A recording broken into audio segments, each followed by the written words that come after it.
Hola, hola. Buenas noches a todos.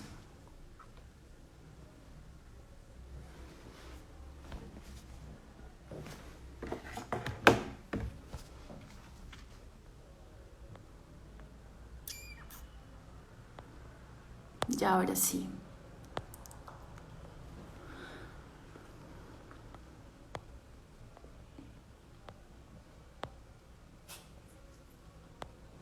Bueno, hola. Mi nombre es Angie, de la editorial Palabra Libre. Les damos la bienvenida a este espacio, a este Instagram Live que hacemos en el marco de Noviembre Independiente, un mes en el que hemos celebrado a las editoriales y librerías independientes aquí en Colombia. En el marco de Noviembre Independiente hemos hecho y hemos participado en varios eventos con algunos de los autores y colaboradores de la editorial. Ha sido un mes bien bonito para exponer el trabajo y la labor que venimos haciendo desde la editorial, y también para mostrar el trabajo de autores increíbles que quizá muchos no conocen y que queremos que conozcan. Vamos a esperar un par de minuticos mientras se conectan nuestras invitadas. Yo ya vi a una, a Lucía. Y vamos a esperar un par de minuticos a Lisa.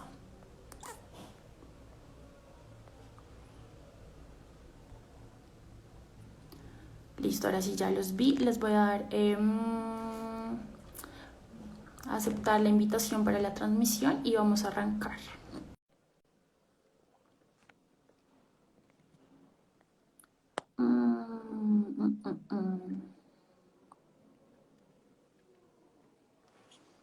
Hola Lucía, ¿cómo estás?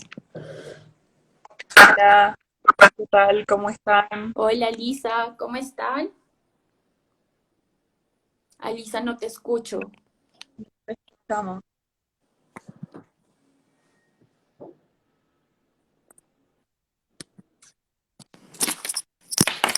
Le doy. Ahora sí. Vamos a Ahí poner está, así. Ahí está Eso, mejor. mejor. Ujú. ahí va. Eso, perfecto. Bueno, como les contaba, esta noche vamos a conversar un rato con Elisa Lane y Lucía Vargas.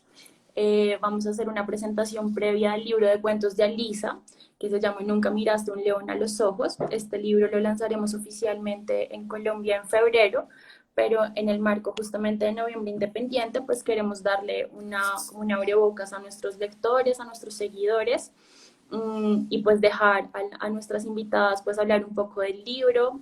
Lucía ya tuvo la oportunidad de leer el libro, entonces como compartir un poco algunas anécdotas, anécdotas del libro puntualmente, y al final del evento quizá abrir un poco el panel para preguntas de las personas que están conectadas, si les parece bien. Perfecto. Listo. Vale. Vale, entonces voy a silenciar mi micrófono y mi cámara y voy a silenciar los comentarios por un rato para que se pueda ver bien la transmisión, y más adelante los volvemos a activar. Entonces, bienvenidas. Muchas Dale, gracias. buenísimo. Bueno, ¿cómo andás, Alisa? Mucho gusto en Bien, saludarte. bien. ¿Cómo estás, Lucía? Un gusto conocerte. Bien, todo bien. ¿Desde dónde nos estás saludando? ¿De dónde estás Las, conectada? las estoy saludando desde Rosario, de la ciudad donde soy, que es una ciudad cerquita de Buenos Aires, para los que a unos 300 kilómetros. Eh, bueno, que es mi ciudad donde nací, donde vivo.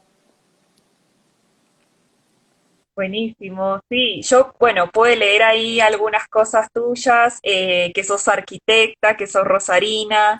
¿Querés contarnos cómo presentarte a la gente que está ahí conectada? Que veo que es un montón, ya son más de 40 personas las que te están escuchando. Ah, porque tengo una banda rosarina que, ¿Qué hace el que hace el aguante? aguante, tal cual.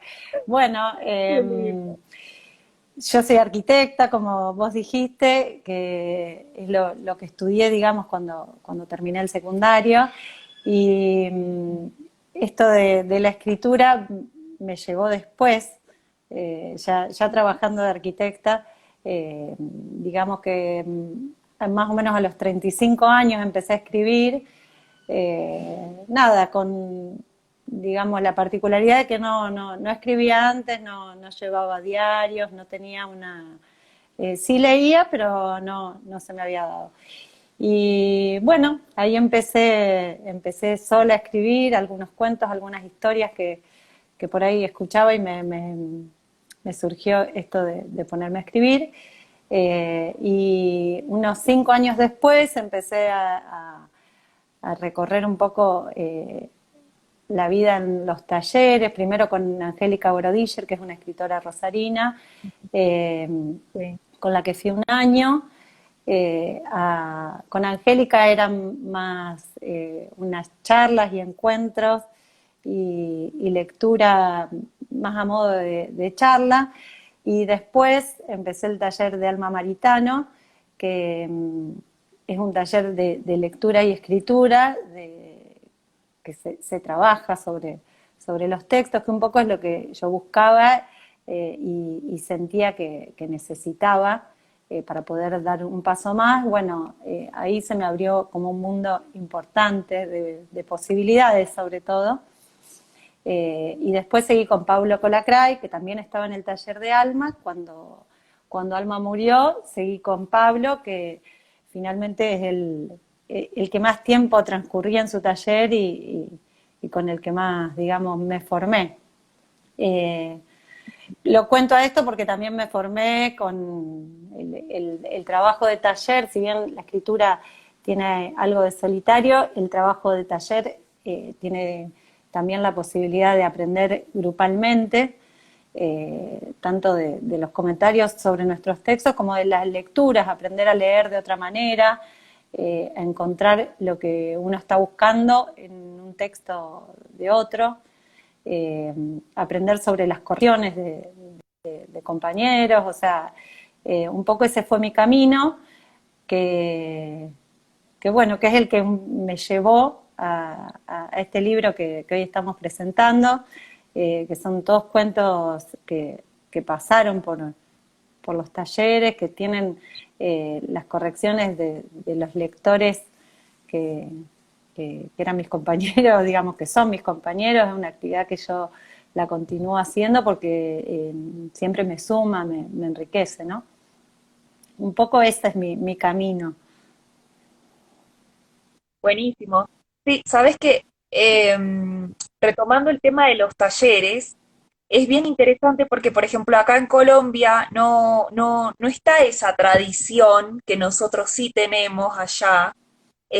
Hace poco salió un libro, lo quisiera recomendar ya que estamos conversando, de Ediciones Godot, allá en Argentina, que son los maestros de la escritura, es de Liliana Villanueva y es un libro espectacular, son perfiles de quienes son considerados los grandes maestros formadores de las generaciones de escritores actuales, como Abelardo Castillo, Liliana Hecker, Leila Guerriero, Hebe Howard, bueno, y es bien interesante el libro porque justamente retoma como ese origen de los talleres, ¿no?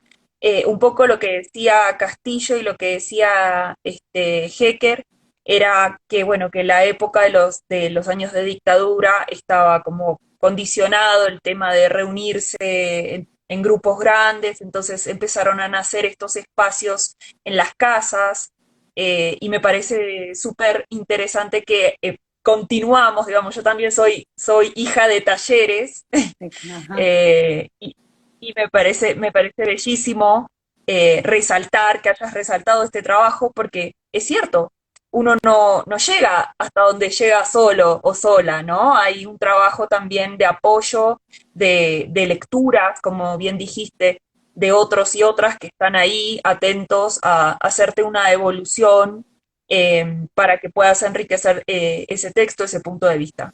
Sí, Entonces, totalmente. es Además, buenísimo. de repente en ese trabajo, uno mismo corrigiendo sobre los textos de otro, eh, aprende a darse cuenta en el texto de otra persona qué es lo que puede funcionar bien y lo que no, y por qué.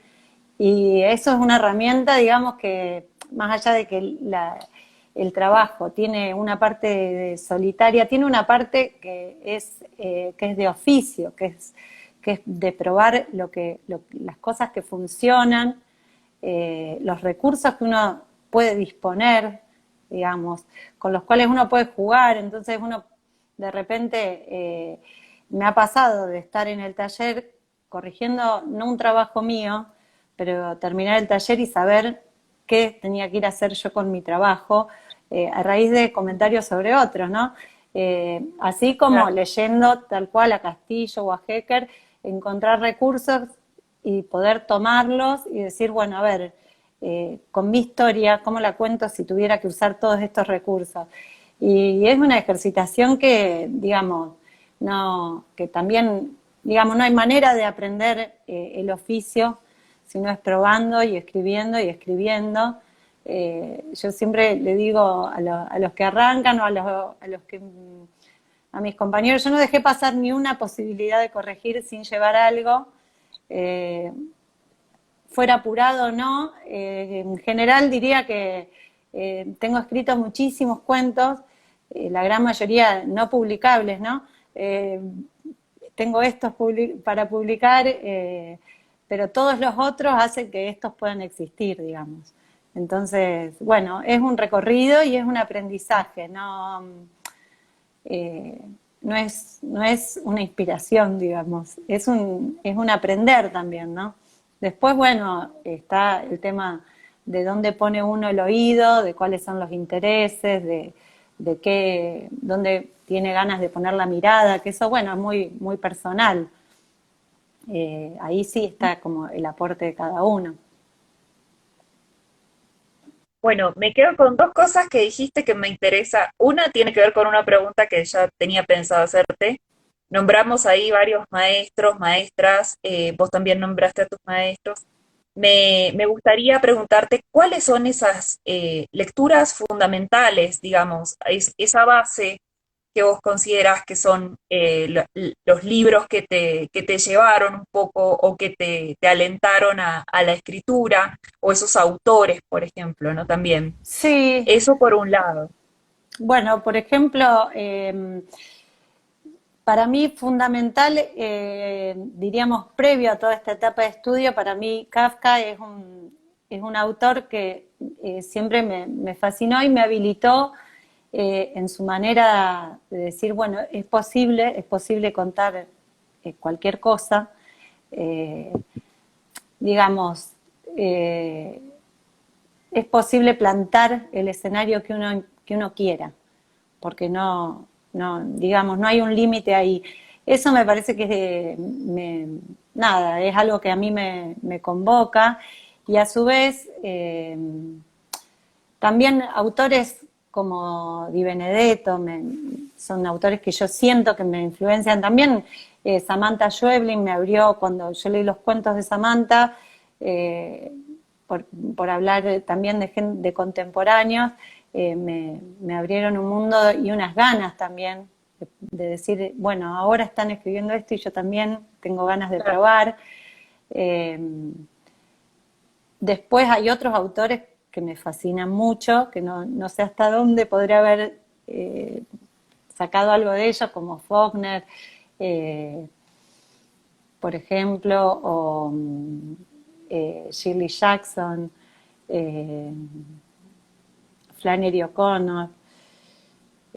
Bueno, muchos. Digamos que cada libro que leo que a mí me fascina, trato de alguna manera, si se pudiera, sacarle algo y decir cómo lo hizo y a ver yo qué me puedo llevar de acá. Eh, Algunos libros hay que leerlos dos veces porque son tan fascinantes que uno no tiene ni tiempo en la lectura de poder hacer ese trabajo, y cuando termina está la fascinación que decís, no, esto hay que volver a leerlo para ver cómo lo hizo. Eh, y me ha pasado que cierro el libro y vuelvo a la primera página a decir, quiero otra vuelta. Como por ejemplo Mientras agonizo, que es un libro que lees y hay que volver a leerlo automáticamente, o por lo menos eso me pasó. O también La Metamorfosis, que es casi como un manual para mí, que hay que volver a ver cómo está dicho, a ver cómo está hecho. David Grossman también me gusta mucho. Bueno, Felisberto Hernández también. Bueno, hay tanta gente que escribe bien. Martín Cohen también es un autor que me gusta mucho, algunas cosas, eh, y que intento sacarle cosas. O sea, me parece súper válido también esta idea de leer y llevarnos cosas, así como también le saco cosas a mis compañeros del taller que no seremos todos renombrados, pero también aparecen recursos muy buenos, ¿no? Claro. Bueno, espero que la gente que esté conectada esté tomando nota de estos nombres, porque la verdad que nombraste todos grosos y grosas. Bueno, cuando leí el libro, justamente, me pasó que conecté mucho con el trabajo de Samantha Schweblin.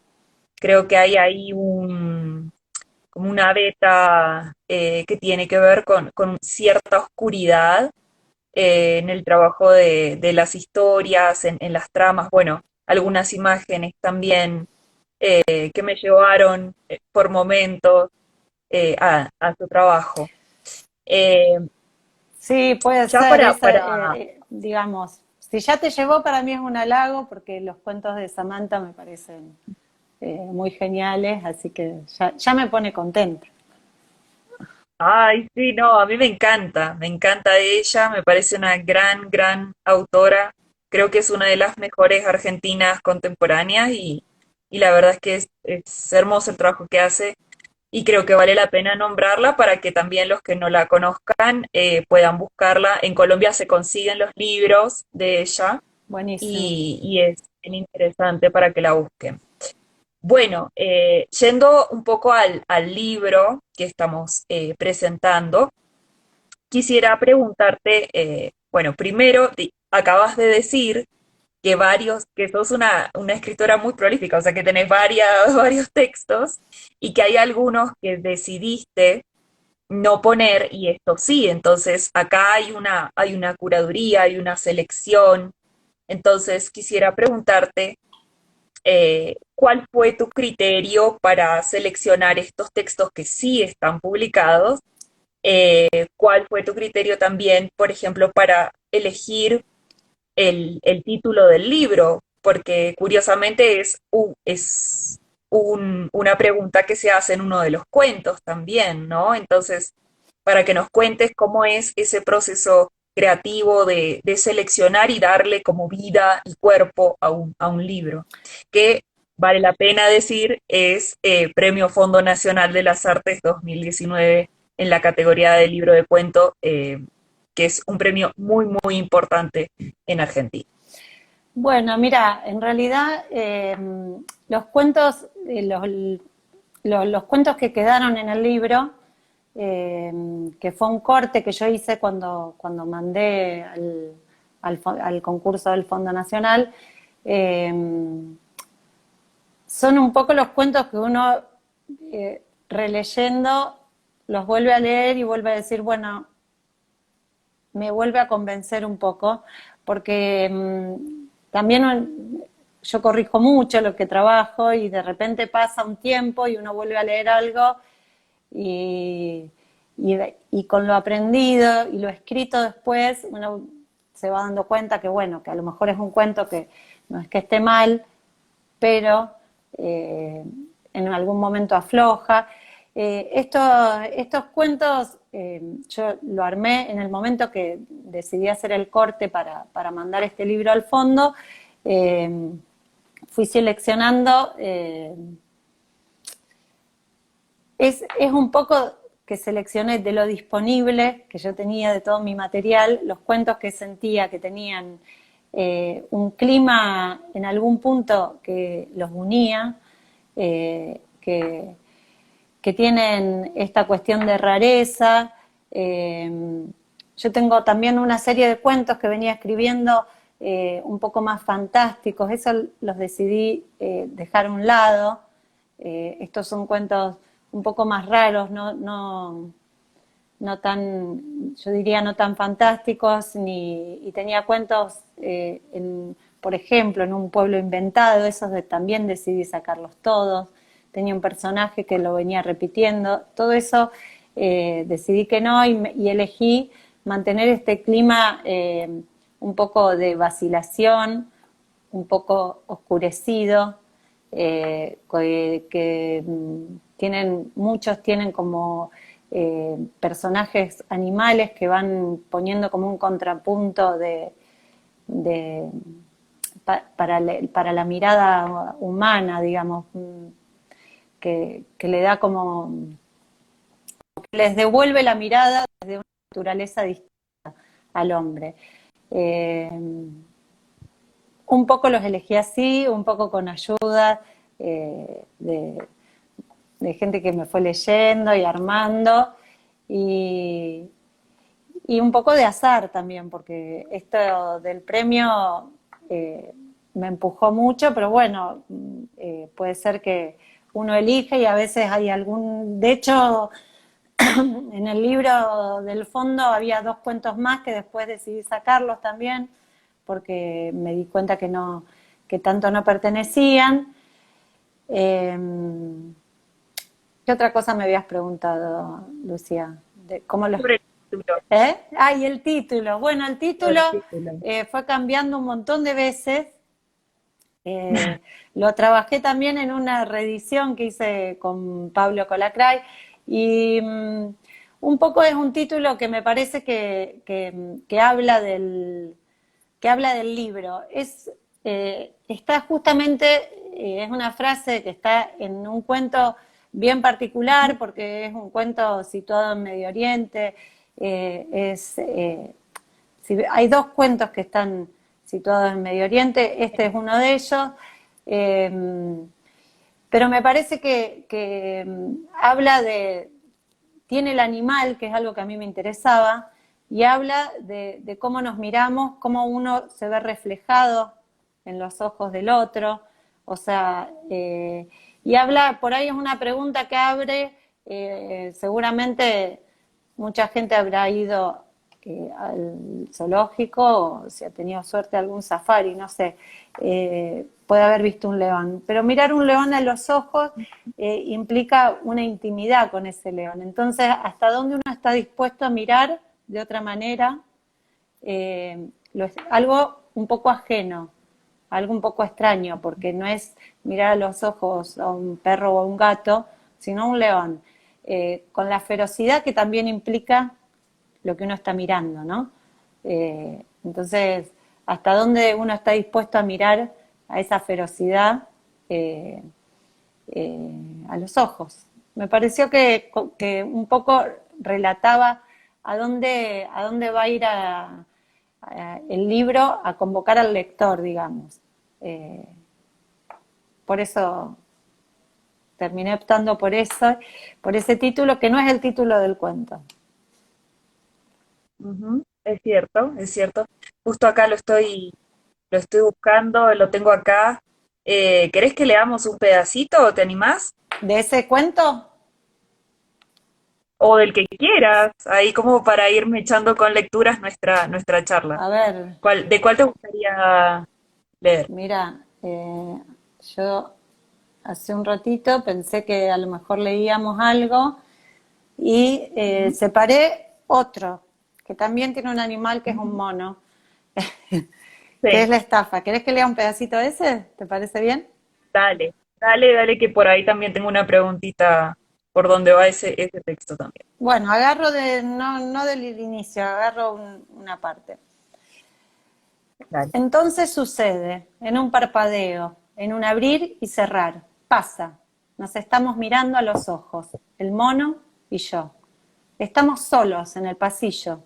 Hace un minuto nomás casi no veía. Venía cegado de tanto sol y la sombra del pasillo parecía la noche. Salgo del ascensor a tientas. Me freno hasta que se me acostumbra la vista y entonces lo veo. El pasillo es largo y balconea 3 niveles a un patio central lleno de palmeras, tropical. A lo lejos se escucha la arenga del profesor de zumba. mezclada con el infinito golpear de las olas contra la arena. Dale, dale, más, arriba, arriba, las olas contra la arena. Pupila contra pupila, las del mono y las mías, unidas por una línea invisible, casi visible, que cruza todo el pasillo de baldosas rojas tipo colonial. A mi izquierda la baranda de mampostería, a mi derecha un muro lleno de puertas con números, debajo de mis pies las baldosas rojas. Las baldosas son nuestra distancia. Yo lo sé y él lo sabe. El miedo está de mi lado. No desesperes, me digo. Me lo digo en voz alta, aunque casi sin volumen. Después miro la línea que une nuestras pupilas, que ahora se ve nítida. Es como un hilo tanza. En cuanto lo ves, no podés dejar de verlo. La marioneta se vuelve títere. Lo mágico se vuelve estafa. El hilo se ve. Es una señal, me digo. Una señal de que las cosas cambian. De que el miedo tampoco tiene bandera. Puede estar de mi lado. Puede irse al suyo. Me agacho lo más animal que puedo y rujo un rugido ancestral, desconocido. Ancestral en serio, de antes de ser especie. En ese rugido desmesurado, escupo una bola de fuego y miedo, y me quedo un rato rumiando. La bola sale de mi boca y empieza a rodar descontrolada. Rueda golpeando contra la baranda, contra las puertas de las habitaciones. Si alguien saliera en ese momento, se quemaría. Sería una tragedia y nos echarían del hotel, y entonces Lorena me echaría de casa. Rueda flotando, apenas encima de las baldosas rojas, y a su paso quema el hilo que unía nuestras pupilas. Nos perdemos de vista, cada uno a un lado de la bola de fuego y miedo. Miedo que ya no está de mi lado, miedo que rueda hacia él. Suspiro aliviado. Ahí es cuando tengo que escapar. ¿Pero de qué si no tengo miedo? Si acabo de soltar al mío. Quiero saborear la victoria, quiero ver al miedo irse. No puedo escapar de la tentación del placer, el alivio de un terror que cede, el sueño que llega después del insomnio. Quiero ver al miedo pasar el punto medio entre nosotros y caer como un gordo en un sube y baja, encima de él, del mono. Me quedo. Voy a quemar al mono con el miedo hecho fuego. Voy a quemarlo vivo. No me da culpa. Pudo haber escapado. Él no se mueve. Está alerta, pero no se mueve. Tiene una mano cerrada, el puño cerrado como para pegar. Igual pienso que no hay margen. No hay margen, mono, digo. Ahí deben terminar las cosas. Voy a quemar vivo al mono que no se mueve.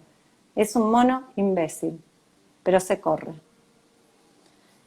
¿Sigo un poquito? El mono se corre y la bola le pasa al lado convertida en una chispa de estrellita navideña. La bola se hizo chispa navideña. Yo mismo lo había dicho, las cosas cambian. Otra vez el vacío cuadriculado y rojo entre nosotros. El hilo reaparece intacto, amenaza, renueva la estafa. Se ve cada vez con más claridad. Yo había ganado tiempo, nada más. Él había ganado confianza, nada menos. Tiempo le sobraba. Bueno, un pedacito. Buenísimo. Gracias por tu lectura. Gracias por compartir con nosotros. Sabes que justamente este texto me llevó a pensar en bueno, a reforzar una hipótesis, porque para llegar a este texto, ya que es de los últimos cuentos, hay que hacer un recorrido por los anteriores, ¿no? Entonces, algo que venía como vislumbrando, me tocó y me llegó en esta distancia entre el mono y el hombre, ¿no? Y hay una cosa que vi constantemente en los textos y quería preguntarte, también apelando un poco, ya que la nombramos, a Samantha Schweblin, sobre esta distancia de rescate. Creo que hay un espacio, una dinámica de mantener el lugar, digamos, entre los personajes para conservar de alguna manera el equilibrio que puede llegar a romperse. Siempre parece muy, muy débil, muy endeble, ¿cierto? Esa es la sensación con la que yo me quedé, digamos, al terminar el libro y me pareció como el comentario que quería resaltar y por donde te quería preguntar. también algo que me quedó muy como haciéndome ruido, digamos, que es el tema de la violencia de género. Particularmente sentí que en varios de los textos esta distancia tenía que ver con ese cuidado del equilibrio, porque en cualquier momento es tan delicado, ¿no? Que puede llegar a estallar. Entonces, esos cuentos particularmente fueron los que más me interesaron y me gustaría que me contaras un poquito si es que mi lectura va como por los senderos correctos o... Sí, no, siempre la lectura del otro siempre está bien. Eh, por lo menos así lo veo yo, porque muchas veces es interesante lo que... Esta fragilidad siempre a punto de quebrarse, es algo que claramente me interesa, digamos, mover un poquito alguna situación y entonces dejar a la vista la fragilidad de cualquiera de los personajes que viene con una amenaza casi siempre. Y en cuanto a lo de la violencia de género, igual que me pasa en varios cuentos, que cuando yo me pongo a escribir y voy tirando de un hilo y voy buscando, a mí me gusta pensar que yo empiezo y escribo y en un momento directamente me caigo adentro del cuento y ya nada más tengo que mirar. Y hay un poquito esa cuestión de enajenamiento donde uno va mirando y el mundo que uno que plantee de alguna manera ya trabaja para mí. Entonces me pasa muchas veces que cuando salgo de ahí, como si estuviera estado bajo el agua, no termino de darme cuenta cuál es el sentido de lo que acabo de lo que acabo de escribir. Y no lo digo como sé en un punto de edad, ni no soy ingenua en eso, pero a veces me cuesta, entonces digo, ¿de qué estoy hablando? ¿Entiendes?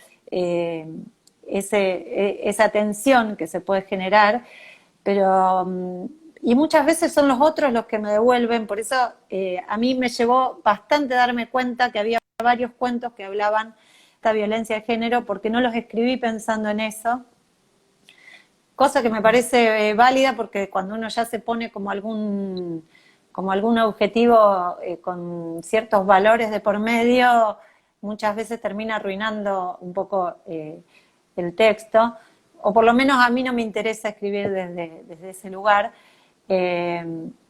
Sin embargo, después, cuando uno recupera la historia, puede ver, yo también encuentro el primer cuento, abajo es otra cosa, es un cuento que sí tiene una carga de violencia de género importante. El cuento Muerte al Alba también, donde hay una semejanza entre la mujer y el auto, a quien, bueno, lo spoileo un poco, pero no importa porque no está ahí el valor, pero a quien el varón termina cuchillando el auto y dejando a la mujer. Pero bueno, hay un juego ahí entre lo que representa el deseo para exceder a la persona o al auto en este caso. Sí, creo que hay algunas situaciones de violencia. Hay otras donde claramente está insinuado algo que tampoco sucede. Entonces es un poco el lector el que en 18 sillas de bar hay una situación aparentemente violenta que no sucede tampoco. Que podría no ser también, porque también está la duda. En la sospecha también está la duda de hasta dónde puede avanzar el otro, ¿no? Entonces, es bien interesante que me vuelve esto, tanto de tu comentario y de otros comentarios y de mi propia lectura, cuando uno escribe y después corrige y después vuelve a leer y corrige, y hay un momento que ya lo leo, pero no siento mucho lo logro leer un poquito más desde afuera y decir, mira, esto trata, y me doy cuenta de qué trata, como si fuese de otro. Eh, Cuando ya pude soltar, y ahí lo leo y digo, oye, está bien, porque trata de esto y lo otro, cosa que no pude hacer mientras lo escribía. Eh, pero sí, te agradezco la interpretación. Sí, me llamó la atención, será también que uno está como lector activo, ¿no? Como buscando ahí, sobre todo en esos textos que, como bien decís, que para mí es justamente parte de la, como si se quiere, un, un estilo, digamos, o una forma de contar, que es no dar como eso resuelto o esa estructura tan clásica. Entonces, cuando decís no termina pasando, también el lector hace como lector activo, ¿no? Hace como parte de eso que sí pasa, o también te puedes quedar con la sensación de que no pasó, pero la misma tensión y la misma angustia para mí ya genera que haya pasado algo, ¿no? Sí, Si bien puede o no concretarse el acto de violencia, creo que también es interesante hablar de la posibilidad en la tensión narrativa, ¿no? Porque a fin de cuentas, esa es la misma sensación, creo yo, que pueden estar viviendo como ya llevados en el plano de la vida, digamos, como lo real, las personas que estén en situaciones similares, ¿no? Como la tensión misma ya es violencia, ya es vivir en un estado de violencia, ¿cierto? sí, yo creo Entonces, que el miedo está muy presente en los cuentos. Entonces, el miedo también, cada lector tiene que poner su parte y tal cual vos decís, de repente un miedo que alguien puede estar viviendo para ese lado, claramente se pueden pensar los cuentos así. Eh, y no son excluyentes de ese miedo, hay otros miedos que también creo que el miedo como especie, el miedo a los deseos también, o sea, sin lugar a duda estamos en un momento donde la lucha de género, digamos, está en el aire y uno escribe, digamos, desde los lugares donde habita, que hace propios, entonces no es que me llame la atención, sino que no los hice conscientemente, ¿no? Pero me parece que, bueno, es también un poco una marca de época, ¿no?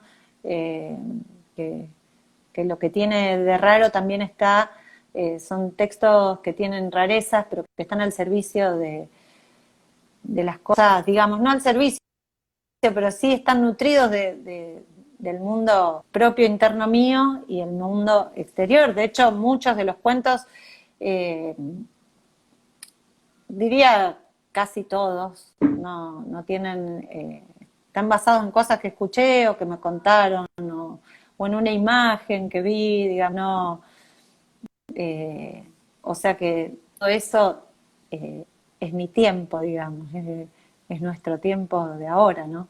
Es mi entorno. Tengo un entorno de gente que le pasan cosas raras, parece. sí, me gusta porque en la entrevista que estuve chusmeando decís las historias me fueron encontrando a mí, ¿no? ¿Viste cuando te llega un amigo, un vecino, un conocido? Che, te tengo que contar una porque vos seguro que te vas a mandar un flor de cuento con esta anécdota. Es gracioso porque muchas veces viene así y muchas veces esas son las que a uno tanto no le interesan, porque a veces son pequeñas frases, o sea, o una imagen, o dentro de un relato larguísimo hay una frase que uno queda colgado ahí, o que uno leyó en otro libro, que no se trataba de ese tema, y uno lee una frase que pasa el tiempo y te das cuenta que estás rumiando la frase porque tenés tu historia puesta en esa frase, ¿no? Entonces, eh, es así, no tenemos otro lugar de donde sacar, digamos. Después, bueno, uno pone la interioridad, pero hace falta. De hecho, yo sí arranqué a escribir. Un día una amiga me contó una historia y nada, mi amiga hermana, digamos, me contó una historia que era bella y yo la miré alucinada en lo que me estaba contando y me dice, ¿cómo te interesa? Dice, a nadie le interesó esta historia. Y digo, pero es que es buenísima. Ese fue mi primer cuento, que yo volví y dije, qué buena historia.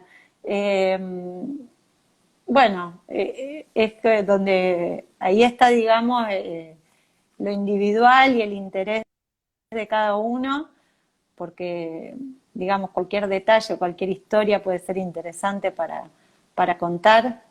Eh, no, digamos, son todas válidas, todas posibilidades, ¿no?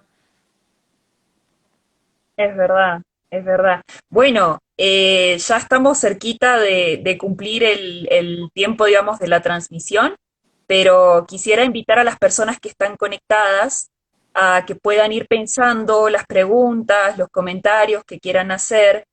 Seguramente ahora el equipo de Palabra Libre dejará habilitado nuevamente los comentarios para que las personas puedan hacer sus preguntas. Mientras piensan, quisiera leer el comienzo de uno de los cuentos.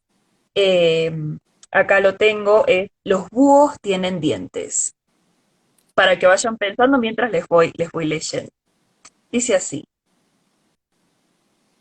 cuando no sobra nada, ni reflejos, ni tiempo, ni ganas, muy temprano, la cara hinchada que me mira desde el espejo y que se desfigura cuando lo ve, cuando nos vemos. El búho me mira en el espejo y yo me miro a mí y a él. Estamos los dos en el espejo, estamos los dos en el baño. Grito y salgo corriendo, solo yo lo sabía. Era una verdad revelada, había un búho en el baño, grande, muy grande, orejas puntiagudas, como de Doberman asesino, ojos amarillos, plumas atigradas, cuello 360 grados de cuello que llevan los ojos y el pico a cada rincón. Ese pico que capaz, si lo abriese, vería que está lleno de dientes. Grito y salgo corriendo. Dejo la garganta en el grito y cierro la puerta. Juan sigue en la cama, yo agitadísima. Juan solo cambió de posición con mi grito. Me acerco y le digo bajito, bajito para que el búho no escuche, bajito y agitada. Juan, Juan, levántate. María, hoy tengo franco, no me dejó. Juan, hay un búho. En el baño hay un búho gigante. Juan se despabila. Asombra lo despierto que está un segundo después de estar tan dormido, como si hubiera estado esperando que dijera eso, que dijera un búho. ¿Y qué pretende de nosotros? No sé, Juan, ¿qué pretende? No sé. La puerta del baño es de vidrio esmerilado. Juan se levanta decidido y cierra con llave la puerta cerrada del baño. Sabe qué hacer. Acerca una silla y se sienta enfrente, frente a la puerta cerrada. Se va a quedar ahí hasta que la vista se le acostumbre al esmerilado y empiece a ver. Dice que se va a quedar hasta ver al búho a través del vidrio. Voy a la cocina a preparar café. María, dejaste la luz del baño prendida. ¿Sabés la cuenta que nos va a venir ahora? No, no sé. Para mí comen carne, ¿para vos? Y a mí no me gusta él. Ni que vos dejes la luz prendida del patio. Ah, son aves nocturnas, no creo que les guste la luz prendida. Y a mí no me gusta él. Ni que vos dejes la puerta del patio abierta a la noche, ni apenas abierta. Y me la banco, ¿viste? Decile que no. Todo es como a uno le gustaría. Le grito desde la cocina. El búho es más de Juan que mío, está claro para los dos. Yo lo encontré, pero es más de Juan.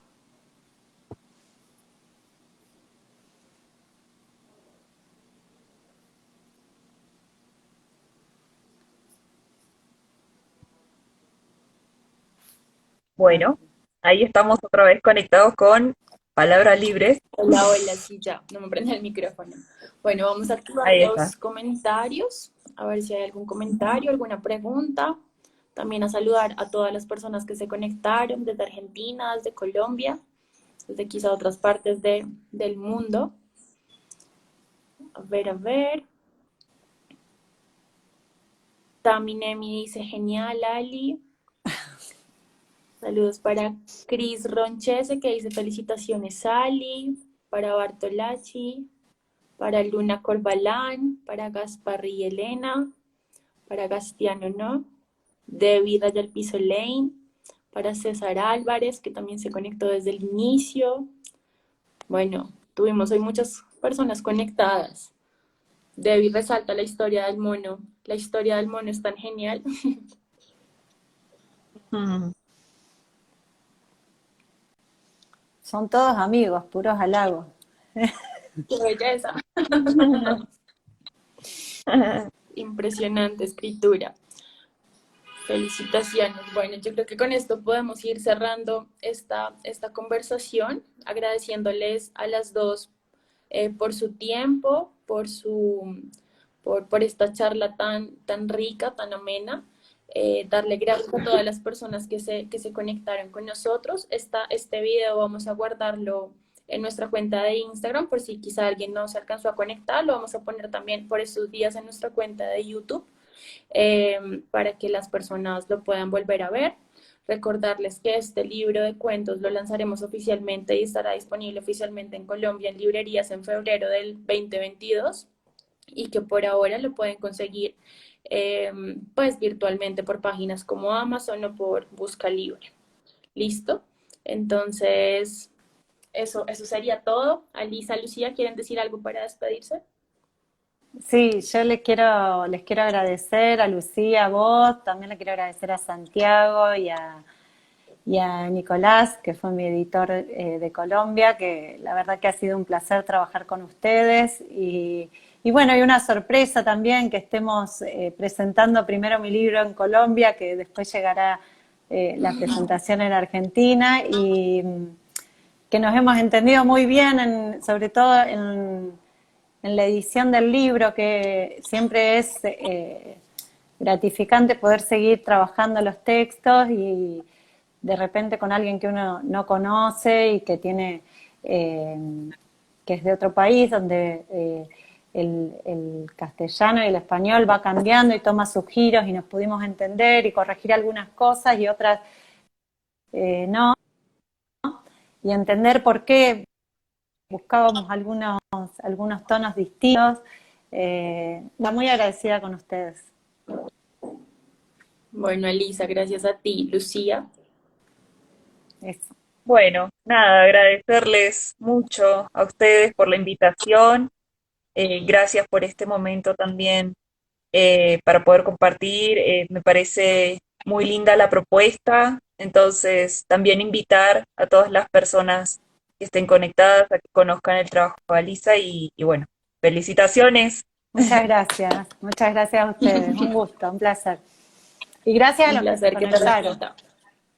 Ujú. Correcto, chao. Chao a todos, mil gracias. Chao. Chao.